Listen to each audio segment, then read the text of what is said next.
Assalamualaikum warahmatullahi wabarakatuh.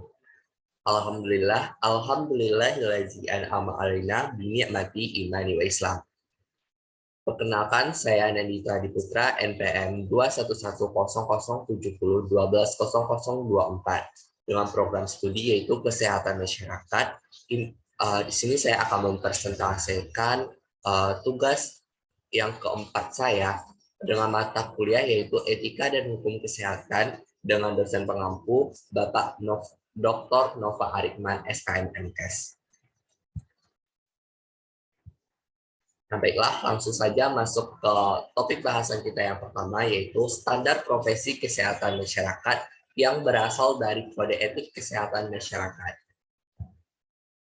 Penjelasannya, profesi adalah proses norma-norma serta prinsip-prinsip yang digunakan sebagai pedoman agar keluaran kuantitas dan kualitas pelaksanaan profesi tinggi sehingga kebutuhan orang dan masyarakat ketika diperlukan dapat dipenuhi.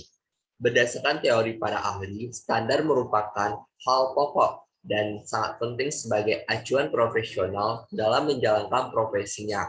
Adapun kriterianya adalah standar yang baik dapat mengarah pada supervisi yang baik. Standar yang baik memungkinkan pengembangan teori dan pelatihan yang lebih baik agar dapat memenuhi standar. Standar akan menyediakan alat ukur bagi lembaga penyandang dana untuk mengukur proposal dan produk supervisi.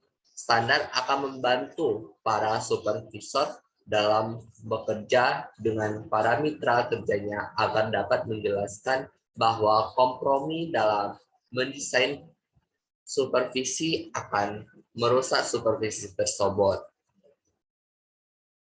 Next. Kemudian kode etik.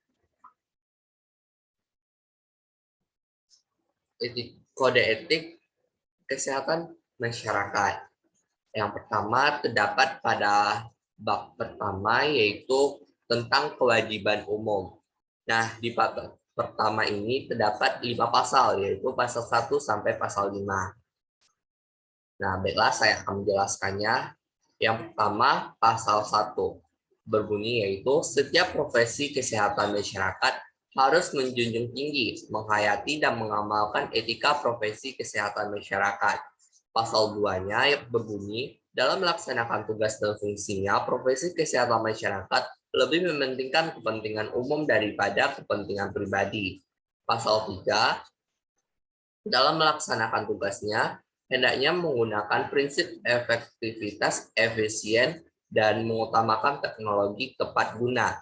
Pasal 4 berbunyi, dalam melakukan tugas dan fungsinya tidak boleh membeda-bedakan masyarakat atas pertimbangan suku, agama, ras, dan lainnya.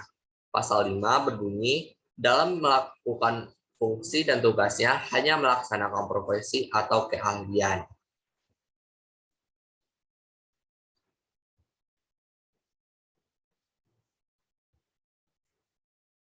Pada pasal 2 yaitu pada bab 2 yaitu tentang kewajiban terhadap masyarakat. Ini terdapat pada pasal 6 ayat 13 sampai 13. Di mana pasal 6 berbunyi yaitu dalam melaksanakan tugas dan fungsinya selalu berorientasi kepada masyarakat sebagai satu kesatuan yang tidak terlepas dari aspek sosial, ekonomi, politik, psikologi, dan budaya. Pada pasal 7 berbunyi yaitu dalam melaksanakan tugas dan fungsinya harus mengutamakan pembinaan kesehatan yang menyangkut orang banyak. Pada pasal 8 berbunyi dalam melaksanakan tugas dan fungsinya harus mengutamakan pemerataan dan keadilan. Pada pasal 9 dalam pembinaan kesehatan masyarakat harus menggunakan pendekatan menyeluruh, multidisiplin, dan lintas sektoral serta mementingkan usaha-usaha promotif, preventif, protektif, dan pembinaan kesehatan. Pada pasal 10 berbunyi, upaya pembinaan kesehatan masyarakat hendaknya didasarkan kepada fakta-fakta ilmiah yang diperoleh dari kajian atau penelitian.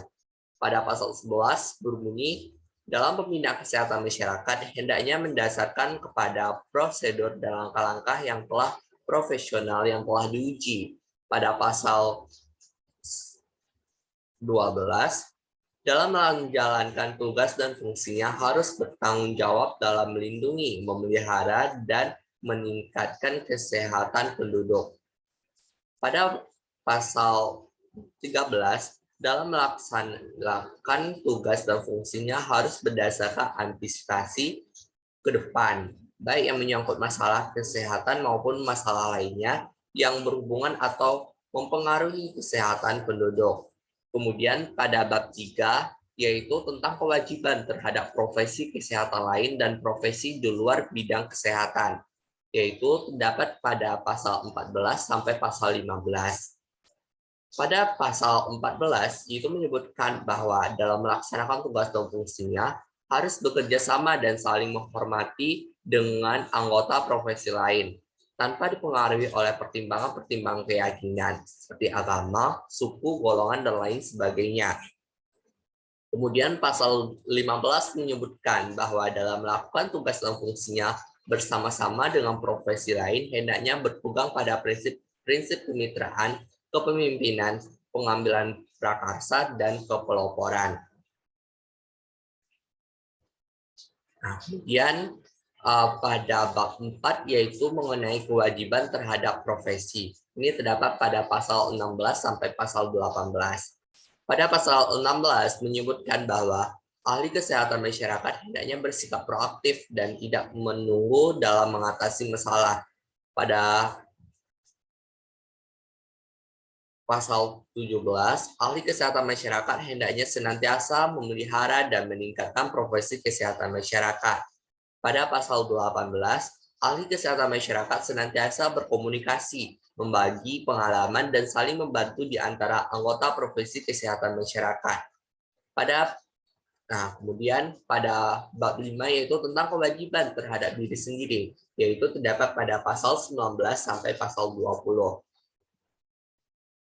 Pada pasal 19 menyebutkan bahwa profesi kesehatan masyarakat harus memelihara kesehatannya agar dapat melaksanakan tugas dan profesinya dengan baik.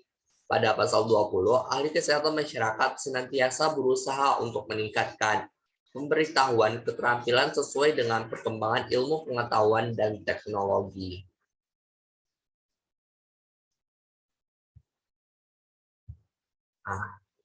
Kemudian lanjut ke materi selanjutnya yaitu poin standar pelayanan profesi kesehatan masyarakat. Poin standar pelayanan profesi kesehatan masyarakat itu umumnya terdapat 4 poin. Yang mana yang pertama yaitu pelayanan profesi untuk melakukan fungsi pengkajiannya. Contohnya yaitu melaksanakan pemantauan status kesehatan untuk mengidentifikasi masalah kesehatan atau kondisi lingkungan yang berbahaya. Yang kedua, pelaksanaan profesi dalam menyusun dan melaksanakan kebijakan kesehatan. Contohnya yaitu menginformasikan, mendidik, dan memberdayakan penduduk seputar persoalan kesehatan, menggerakkan kemitraan dengan masyarakat untuk mengidentifikasi dan menyelesaikan masalah kesehatan.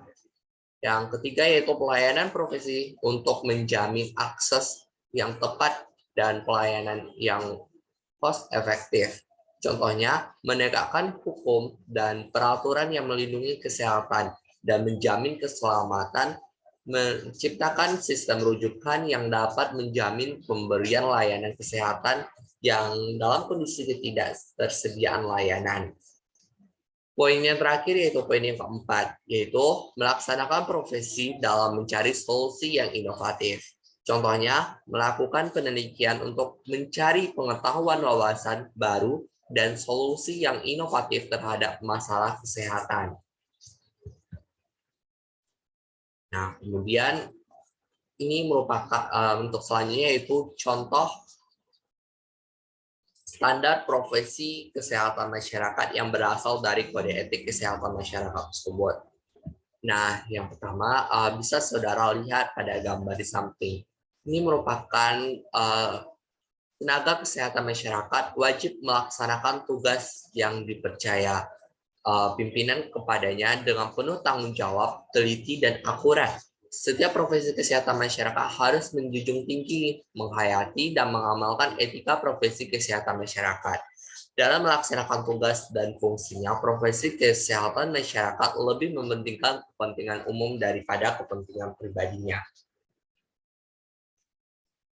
Next, untuk materi selanjutnya yaitu materi kedua, perlunya standar profesi bagi profesi kesehatan masyarakat. Nah, penjelasannya yaitu perlunya serta pentingnya standar kesehatan masyarakat bagi profesi kesehatan masyarakat yaitu agar bisa mengedukasi dan mampu memberikan langkah-langkah dalam pencegahan serta pengendalian penyakit, baik itu melalui cara promotif maupun preventif dengan kebutuhan, etika, serta norma yang ada di masyarakat. Paling pentingnya bahwa profesi kesehatan masyarakat